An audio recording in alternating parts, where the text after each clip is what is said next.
자기 백성 마태복음 1장 18절에서 25절.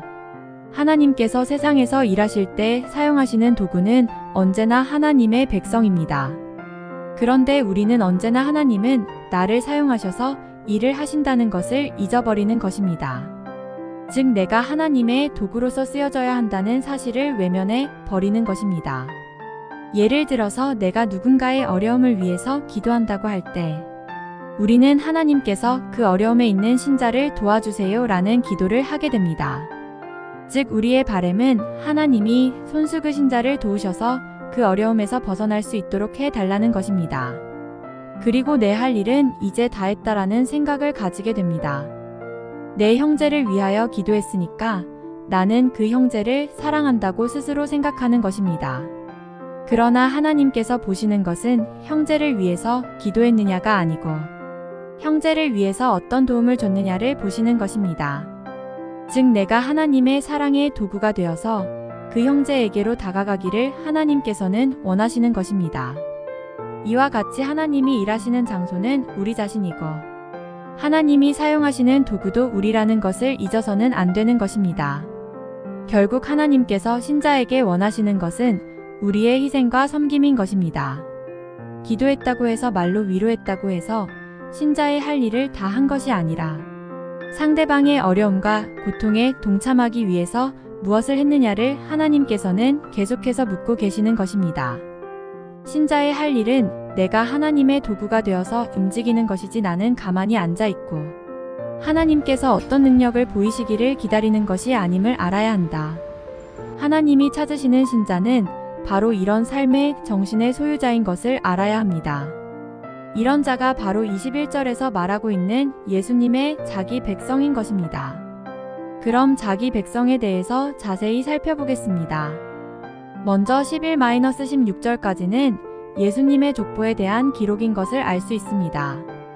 그러나 단지 예수님의 내력을 설명하기 위한 족보가 아니라 심판을 받아야 할 인간이 무엇을 근거로 해서 구원을 받게 되었는가를 보여주는 족보임을 알아야 한다. 주목할 만한 사실은 구약 성서에 등장하는 그 유명한 선조모들인 사라, 리브가, 레아, 그리고 또 그 밖의 여자들이 빠져 있다는 것입니다. 그러므로 마태는 비천하고 미천한 유명하지 않은 자들을 택함으로써 사람들이 보기에 위대한 것을 선택하지 않는 하나님의 특이한 의의 일면을 드러내고자 하는 것입니다. 예수님의 족보를 보면 누가 누구를 낳고 하다가 누구는 누구에게서라고 말이 바뀌는 부분이 있습니다. 누구에게서라고 칭하는 사람은 모두 5사람입니다.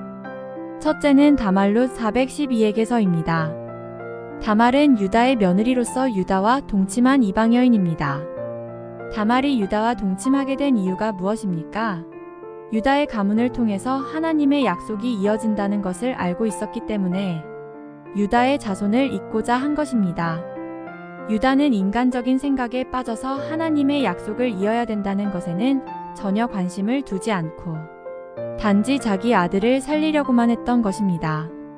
결국 다말은 자기가 창녀와 같은 모습이 되는 것에도 불구하고 유다의 가문을 잇고자 한 희생 때문에 약속이 이어지게 된 것입니다. 둘째는 라합수 21-625에게서입니다.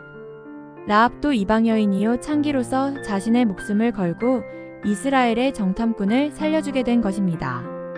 셋째는 룰루 14-22에게서입니다.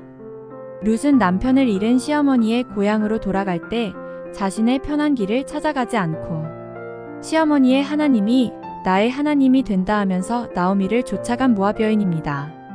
이방 여인이 유대 땅으로 갔을 때 겪을 고초는 생각하지 않고 오직 나오미의 하나님을 믿고 나아가는 희생을 통해서 하나님의 약속이 이어지는 것입니다.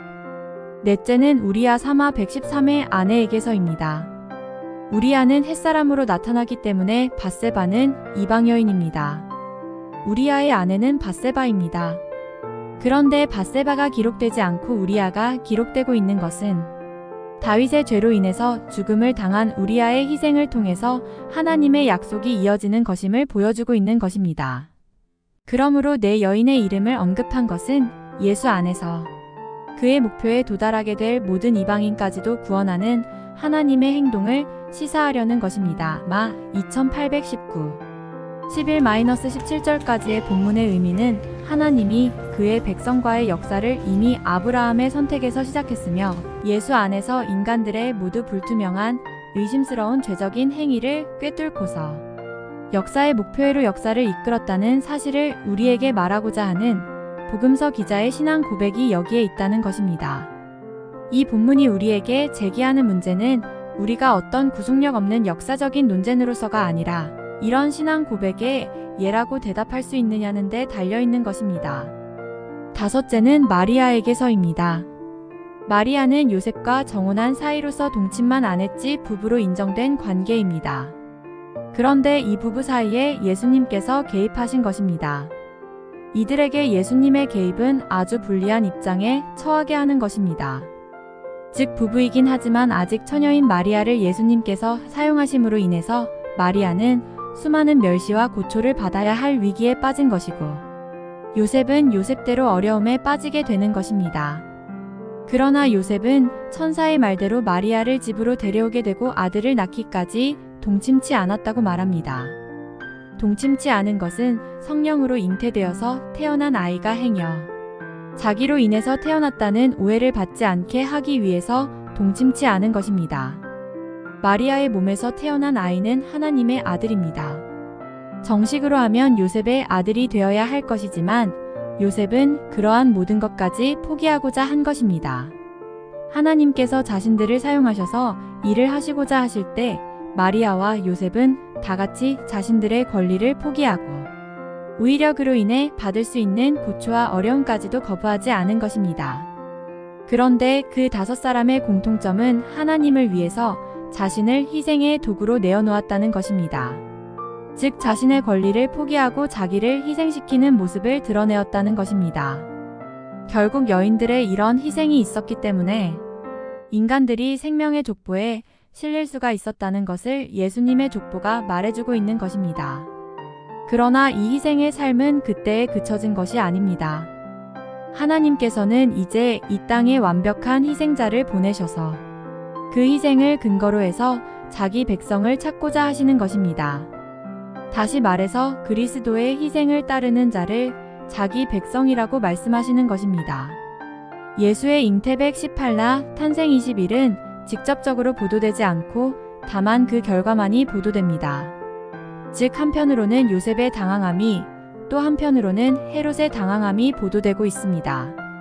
이것은 분명히 사생아로서의 예수의 의심스러운 출생에 대한 그리고 예수가 베들레헴 대신 나사렛인이라는 공격에 대항하여 마태가 예수의 출생은 베들레헴에서 이루어졌으며 성령에 의해 잉태되었음을 강조하고 있는 것을 보여주고 있습니다.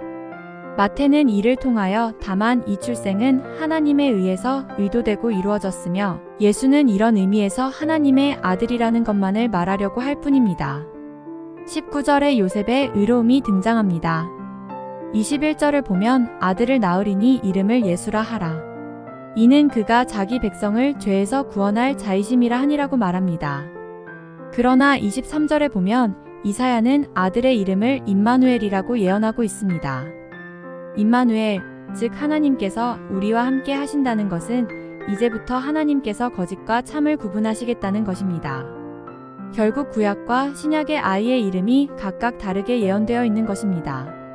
이사야 714절의 예언이 있게 된 것은 남쪽 이스라엘이 북쪽 이스라엘과 이방 연합군의 공격을 받게 된 것을 배경으로 하고 있습니다.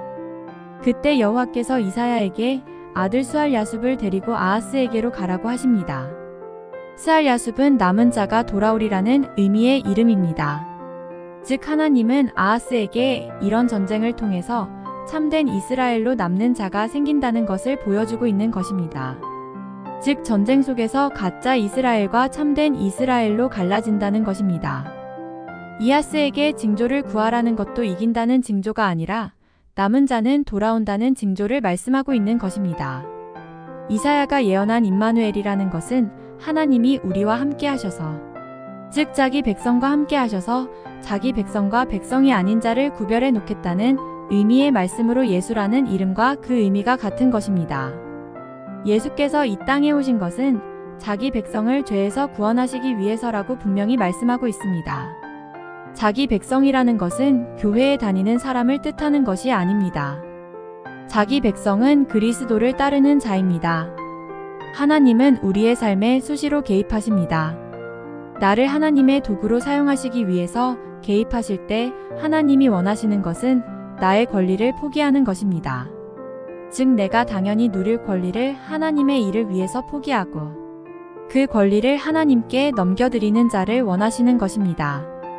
바로 마리아와 요셉의 모습입니다. 마리아와 요셉은 자기 백성을 죄에서 건지기 위해서 이 땅에 오신 예수님의 일에 동참하고 있는 것입니다. 따라서 우리가 예수님을 위해서 나의 권리를 포기한다는 것은 다른 자를 죄에서 건지는 일이 되어야 하는 것입니다.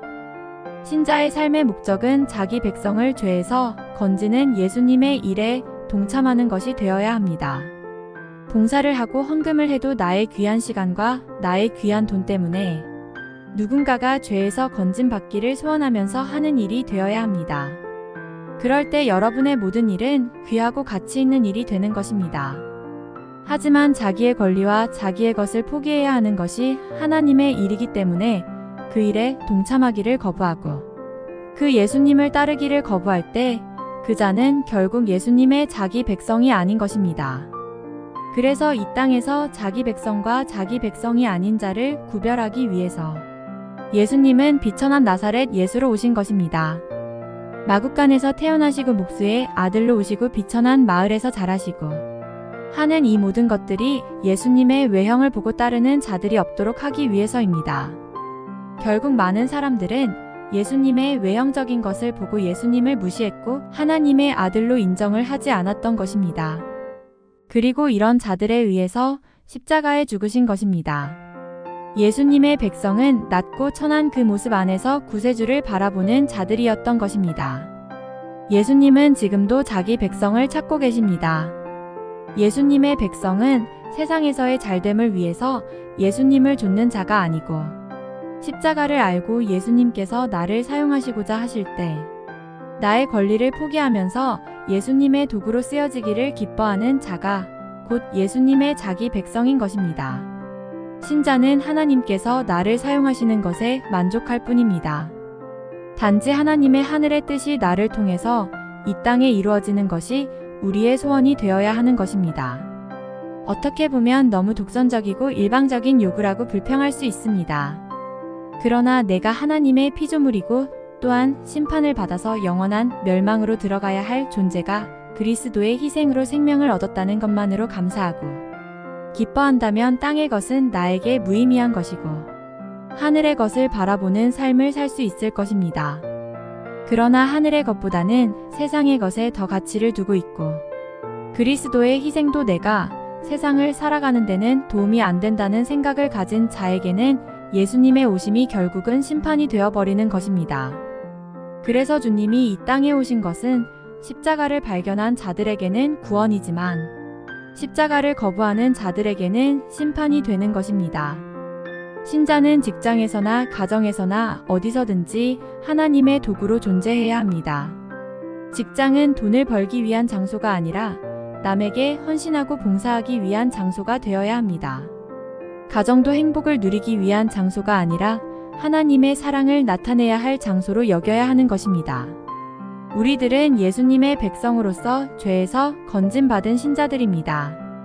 이제는 우리들이 다른 자들을 죄에서 건지는 일에 동참하기 위해서 하나님께서 언제든지 나를 사용하시기를 기다리는 자세로 살아가야 할 것입니다.